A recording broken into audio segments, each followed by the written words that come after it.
to you, Miss Priyanka Chopra, who you know very well, but to introduce her to you as UNICEF's Goodwill Ambassador.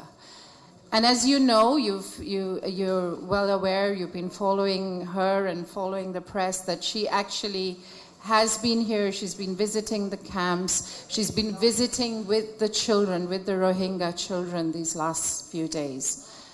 It really, I will take a couple of seconds to say thank you. A real big thank you for actually volunteering your time, taking that time off and spending it with them in the community. We really, really appreciate it. And we know how dedicated you are and that you do it really from the bottom of your heart.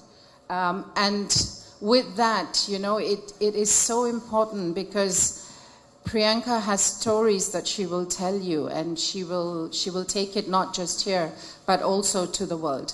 So really appreciate Priyanka's commitment and dedication to the rights of children, but really to the rights of the most vulnerable children. And not just here. Priyanka's been a Goodwill Ambassador for UNICEF for the last 10 years, first in her home country in India, and then a Global Ambassador for UNICEF. And she's in this role gone to Zimbabwe, Syria, and now she's here. So I'm going to now leave it to Priyanka to share what she has seen and experienced and felt in this last few days. So thank you, and over to you. Thank you so much, Shima. Thank you so much, Jean-Jacques. Good evening, ladies and gentlemen. कैसे हैं आप लोग, if I may ask? है ना? मतलब बंगाली बोल नहीं पाती मैं ज़्यादा. सिर्फ एक चीज़ आती है मुझे, तोमार नाम की. Because I ask the little children that question all the time. That's the only thing I know, Tomar naam ki. And Rasgulla. Sabse important. This has been one of my most life-changing trips that I have made along with UNICEF. I've had the incredible good fortune of working and being associated with UNICEF, which is an organization that doesn't care about the history, the geography, the physicality, anything of a child, except the fact that it's a child. And every child deserves a future, and every child deserves an opportunity to contribute to humanity. And I think that I find myself extremely privileged that I can take UNICEF's message to the world and actually be a means to an end. When I went to the Rohingya camps, and now I have spent about 4 days in Cox's Bazar, and I've also been to refugee camps, other refugee camps around the world. And the one thing that I the one thing that I take back here, I spent a lot of time with very young children, 5, 7, 8. I'll tell you a few stories. Tick? Okay. I'll tell you a few stories. There was a 7-year-old child. They were all sitting and drawing, like with colors in this one learning center that UNICEF has created in the middle of these camps. And I'm sure you all know what these camps look like more than me, how unstable they are, how the conditions are extremely difficult, and especially now with the monsoon coming up, it's very difficult that any of those structures will survive. So these children, they were drawing.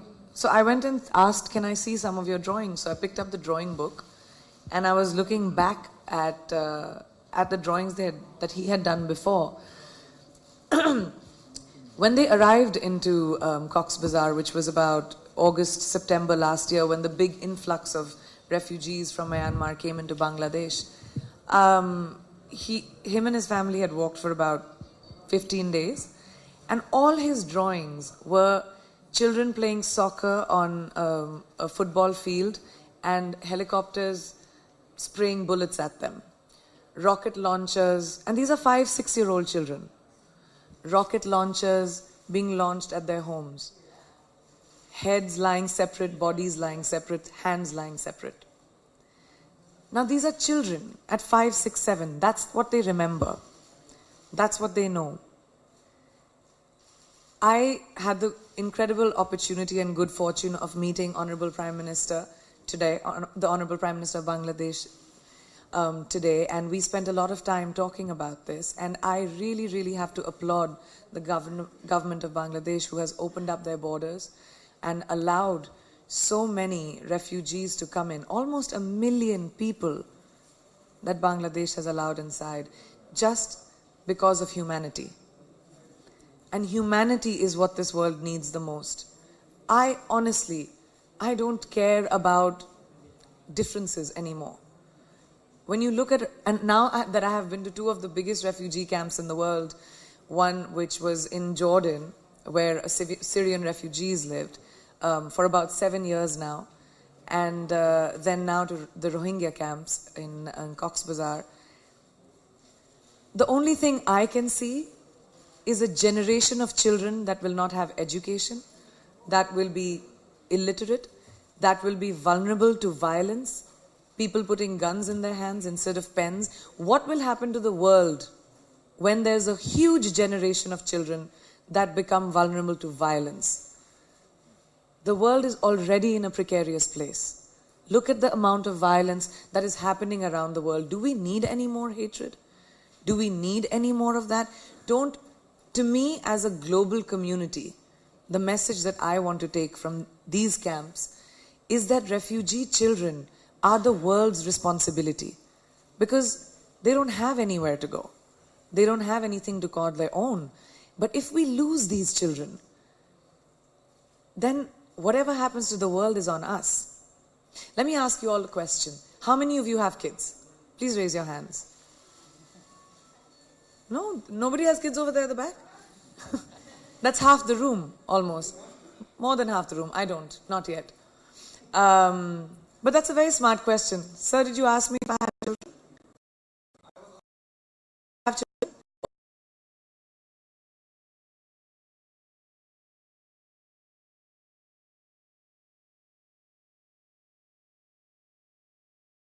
Because there was humanity shown to them. And that's what's important for refugee children around the world. In 1 month, World Refugee Day happens. And I would really, really like to implore the world to have a little bit of compassion for people who don't have anything. That's all that it is. God has given us, many of us, a lot. My mother used to always tell me, actually I'll make the point like that no matter where you are in the world, no matter how badly you are off, no matter how in the worst circumstances that you're in, someone is worse off than you in the world. And if we remember that, there is such a sense of balance that will come to us. And that's all that I'm trying to do. I've had an incredibly heart-wrenching trip, and at the same time an extremely inspiring trip. To see the way the government of Bangladesh has opened up its hearts towards these refugee children and towards these refugees was incredible to see. The spirit of these young children, how strong they are, how tough they are, how much fun they have with me. We played lots of games. I had tea made by the children. I was dancing with them. I witnessed one of the classes. I played with them. And one